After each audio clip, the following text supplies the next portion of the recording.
আসসালামু আলাইকুম। গর্ভাবস্থার প্রথম ধাপ পেরিয়ে এখন আপনি দ্বিতীয় ট্রিমেস্টারে।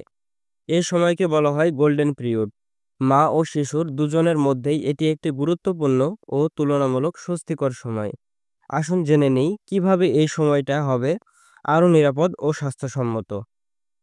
দ্বিতীয় ট্রিমেস্টার শুরু হয় ১৩তম সপ্তাহ থেকে এবং চলে ২৭তম সপ্তাহ পর্যন্ত। এ সময় শিশুর দ্রুত বৃদ্ধি ঘটে, হাড় মজবুত হয়, ত্বক গঠিত হয় এবং চোখের গঠন শুরু হয়। মাও তুলনামূলকভাবে ভালো অনুভব করেন, তাই এই সময়কে বলা হয় অপেক্ষাকৃত সহজ ও আনন্দময় সময়। দ্বিতীয় ট্রিমেস্টার হলো এমন এক সময় যখন মায়ের শরীরে যেমন বড় পরিবর্তন আসে, তেমনি গর্ভস্থ শিশুর বিকাশও দ্রুত হয়। তাই এই সময় কিছু গুরুত্বপূর্ণ পরীক্ষা নিরীক্ষা করানো অত্যন্ত দরকারি। এগুলো শুধু শিশুর সুস্থতা নিশ্চিত করে না, বরং মায়েরও ভবিষ্যৎ জটিলতা রোধে সাহায্য করে। চলুন দেখে নিই কোন কোন পরীক্ষা করানো দরকার এই সময়ে।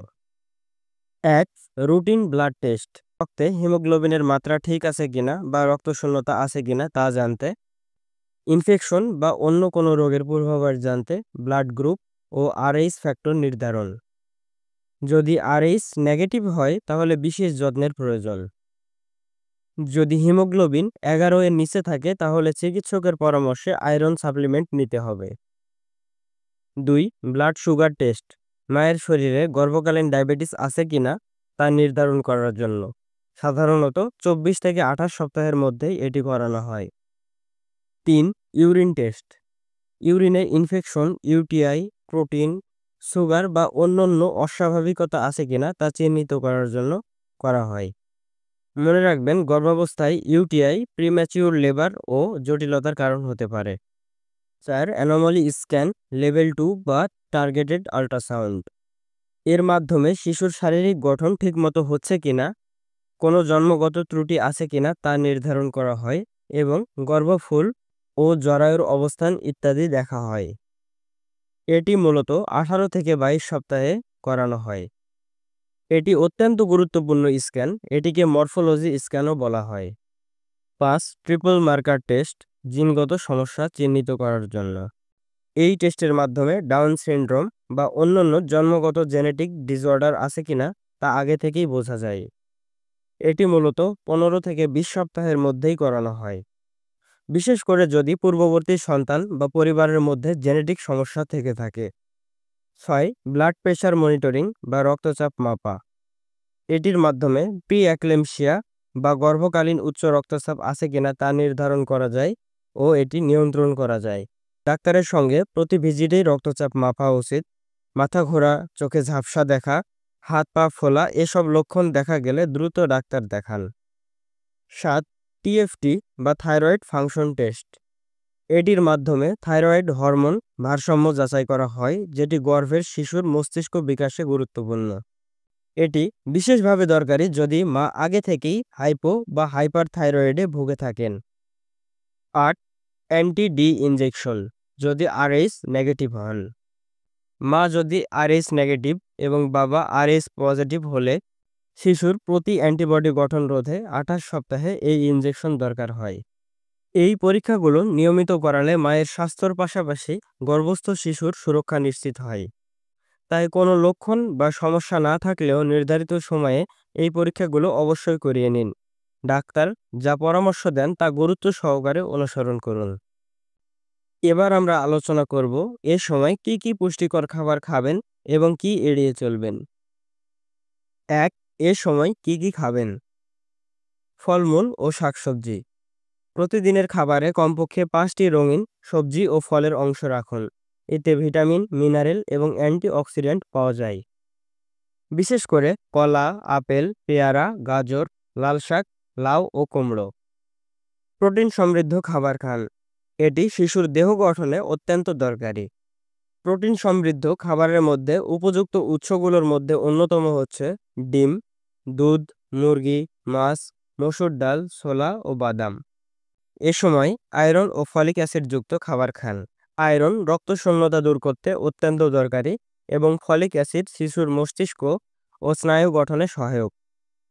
আয়রন ও ফলিক অ্যাসিড সমৃদ্ধ খাবার যেমন পালং শাক, কলিজা, বিটরুট, খেজুর, ডাল ও আঙুর। দুধ ও দুগ্ধজাত জাতীয় খাদ্য গ্রহণ করুন। এতে ক্যালসিয়াম, ভিটামিন ডি, প্রোটিন সবকিছু একসাথে পাওয়া যায়। সারাদিনে 2 থেকে 3 গ্লাস গরম দুধ পান করুন বা ঘন দই খান।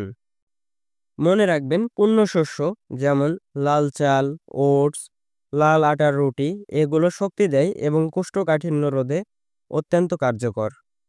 পানি ও তরল খাবার প্রতিদিন কমপক্ষে 8 থেকে 10 গ্লাস পানি পান করুন। সাথে ফলের রস, চিনি ছাড়া এবং স্যুপ খেতে পারেন। এবার আমরা আলোচনা করব এ সময় কি কি এড়িয়ে চলবেন। কাঁচা বা অপরিষ্কার খাবার যেমন কাঁচা ডিম, কাঁচা বা আধা সেদ্ধ মাছ, মাংস এতে ব্যাকটেরিয়া ও প্যারাসাইটের ঝুঁকি থাকে। অতিরিক্ত ক্যাফেইন যেমন চা, কফি বেশি খেলে শিশুর জন্মের সময় ওজন কম হতে পারে। দিনে 1 কাপের বেশি না খাওয়াই ভালো। প্যাকেটজাত ও ফাস্টফুড খাবার যেমন chips, burger, soft drinks, instant noodles এগুলোতে ট্রান্স ফ্যাট, কেমিক্যাল ও অতিরিক্ত লবণ থাকে যা মা ও শিশুর জন্য অত্যন্ত ক্ষতিকর। এরপর কাঁচা পেঁপে ও আনারস, পাকা নয় এমন, কারণ এগুলোতে এনজাইম থাকে যা জরায়ু সংকোচন ঘটাতে পারে। তাই প্রথম ও দ্বিতীয় ট্রাইমেস্টারে না খাওয়াই উত্তম। তবে অবশ্যই অ্যালকোহল ও ধূমপান গ্রহণ করবেন না, কারণ শিশুর মস্তিষ্ক ও অঙ্গ প্রত্যঙ্গের বিকাশে এগুলো মারাত্মক ক্ষতি করে, এমনকি জন্মগত সমস্যাও হতে পারে। তবে ভিডিওর এ পর্যায়ে এসে জানিয়ে দিচ্ছি অন্যান্য পুষ্টিকর টিপস। খাবারের সাথে ভিটামিন সি সমৃদ্ধ ফল খান, যেমন কমলা, লেবু। এতে আয়রন ভালোভাবে শোষিত হয়। একসাথে অনেক খাবার খাওয়ার চেয়ে বারবার অল্প অল্প করে খাবার খাওয়া ভালো। তবে অবশ্যই চিকিৎসকের পরামর্শ অনুযায়ী আয়রন, ক্যালসিয়াম, ফলিক অ্যাসিড ও ওমেগা 3 সাপ্লিমেন্ট নিতে ভুলবেন না। গর্ভাবস্থায় আপনি যা খাবেন সেটাই গিয়ে পৌঁছায় আপনার শিশুর শরীরে। তাই শুধু খেয়ে নয়, বুঝে শুনে খেতে হবে। স্বাস্থ্যকর খাদ্যাভ্যাস ও সঠিক পুষ্টি আপনার সন্তানের ভবিষ্যৎ ভিত গড়ে তুলবে। মনে রাখবেন, পুষ্টিকর খাবারের সঙ্গে মানসিক স্বাস্থ্য অত্যন্ত গুরুত্বপূর্ণ। মায়ের মানসিক স্বাস্থ্য ভালো থাকলেই শিশু ভালো থাকবে। এই সময় মায়েরা অনেক আবেগপ্রবণ হয়ে পড়েন। তাই পরিবারের সহযোগিতা ও নিজের মানসিক প্রশান্তি রাখা জরুরি। মানসিক স্বাস্থ্য ভালো রাখতে ধ্যান বা মেডিটেশন করুন, কোরআন তেলাওয়াত করুন, কোরআন তেলাওয়াত শুনুন, বেশি বেশি বই পড়ুন, স্বামীর সঙ্গে আলাপ করুন, মনের কথা বলুন। দুঃখজনক খবর বা মানসিক চাপ এড়িয়ে চলুন। মনে রাখবেন, আপনার অনুভূতি আপনার শিশুর মধ্যেও প্রভাব ফেলে। এ সময় হালকা হাঁটাহাঁটি ও স্ট্রেচিং খুবই উপকারী, তবে কিছু নিয়ম মেনে চলুন। প্রতিদিন অন্তত 30 মিনিট হালকা হাঁটুন। কুশন দিয়ে বসুন, পায়ে সাপোর্ট রাখুন। ভারী কাজ, বেশি উঠা বসা, সিঁড়ি বেয়ে ওঠানামা কমান। দীর্ঘক্ষণ দাঁড়িয়ে থাকা এড়িয়ে চলুন। সবসময় চিকিৎসকের পরামর্শ নিয়ে ব্যায়াম করুন। এবং এ পর্যায়ে যে লক্ষণগুলো আলোচনা করব এগুলোর মধ্যে যদি একটাও দেখা দেয় তাহলে দেরি না করে চিকিৎসকের পরামর্শ নিন। যেমন রক্তপাত, তীব্র পেট ব্যথা বা পিঠে ব্যথা, শিশুর নড়াচড়া কমে যাওয়া, মাথা ঘোরা, দৃষ্টিতে সমস্যা, মুখ, হাত, পায়ে অস্বাভাবিক ফোলা। এসব লক্ষণ দেখলে ডাক্তার যত তাড়াতাড়ি দেখাতে পারবেন ততই ভালো। এ পর্যায়ে আলোচনা করব ঘরোয়া কিছু যত্ন ও সহবাসের বিষয়ে করণীয়। ঘরোয়া যত্ন যেমন দুপুরে বিশ্রাম নিন, গরম পানির বোতলে হালকা চেপে ব্যথা কমানোর চেষ্টা করুন। সবসময় পরিষ্কার পরিচ্ছন্ন থাকার চেষ্টা করুন। ত্বক মসৃণ রাখতে তেল ম্যাসেজ করুন। যদি গর্ভাবস্থায় জটিলতা না থাকে তবে সহবাস নিরাপদ, তবুও অবশ্যই ডাক্তারের অনুমতি নিন। মনে রাখবেন, সুস্থ সন্তান পেতে চাইলে মায়ের সুস্থতা আগে জরুরি। আল্লাহর কাছে মা এবং শিশুর সুস্থতার জন্য বেশি বেশি প্রার্থনা করুন। আপনার এই যাত্রাকে সহজ ও আনন্দময় করতে পাশে আছে আমার স্বাস্থ্য কথা। সাবস্ক্রাইব করুন এবং পাশেই থাকুন। তৃতীয় ট্রিমেস্টারে করণীয় ও প্রসব প্রস্তুতি নিয়ে খুব শীঘ্রই ভিডিও আসছে, তাই চোখ রাখুন আমার স্বাস্থ্য কথা ইউটিউব চ্যানেলে। ধন্যবাদ।